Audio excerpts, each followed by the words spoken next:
Hi everyone, and welcome to another video. This will be part 5 of my vegan dessert series, where I'll be making banana bread. This is a recipe that I've made many times after going vegan, and in the past I've used all these different flours, sweeteners and other ingredients to try and find the best combination.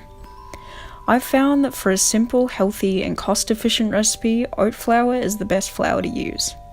I also personally prefer maple syrup as a sweetener compared to sugar because it just gives the recipe a richer taste, instead of getting a sickly sweet taste from processed white sugar.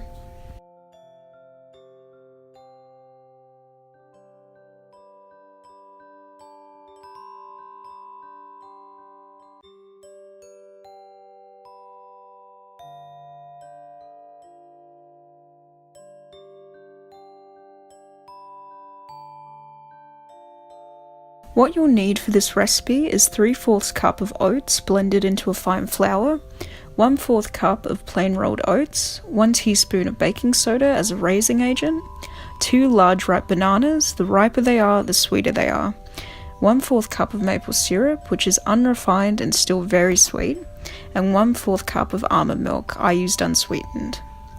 As I said earlier, I've tried to make all of these ingredients as healthy and inclusive as possible, so there aren't any refined grains, sugars or oils. This recipe is on the simpler side, however it tastes amazing. Feel free to add any extra ingredients like nuts, seeds or even chocolate chips. This recipe could be the base for your own wonderful creation.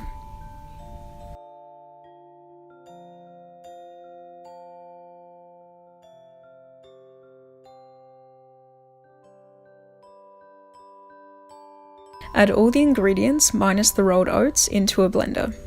The rolled oats will be mixed in later for texture. Blend everything on high for 10 to 15 seconds until the batter is fully incorporated.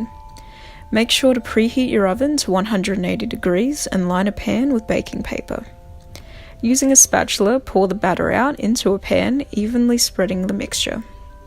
Lastly, I top the mixture with 1 large banana sliced lengthways. You don't have to do this, but it really adds to the recipe. The banana always caramelizes on top.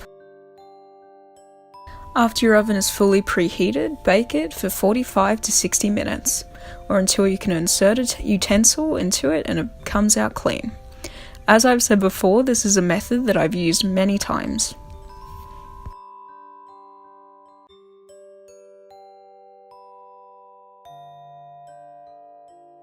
After the banana bread is baked, make sure you leave plenty of time for it to cool completely.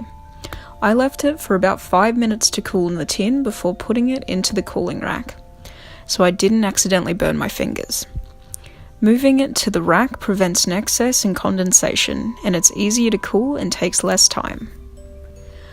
I waited 10 to 15 minutes before actually cutting and serving it.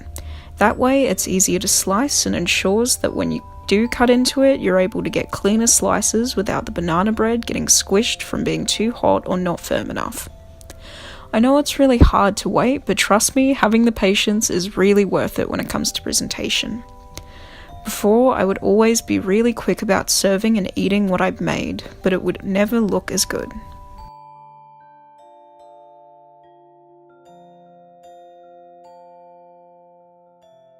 Thank you for watching me make vegan banana bread. This recipe is probably one of the simplest out of the series, but it didn't mean that it wouldn't be any less delicious than the other desserts. I think that banana bread is a basic staple to vegan desserts, and it's always good to have a strong foundation. Make sure to like this video if you enjoyed it, and subscribe if you want to see more healthy recipes in the future. Hopefully, I'll see you in the next video.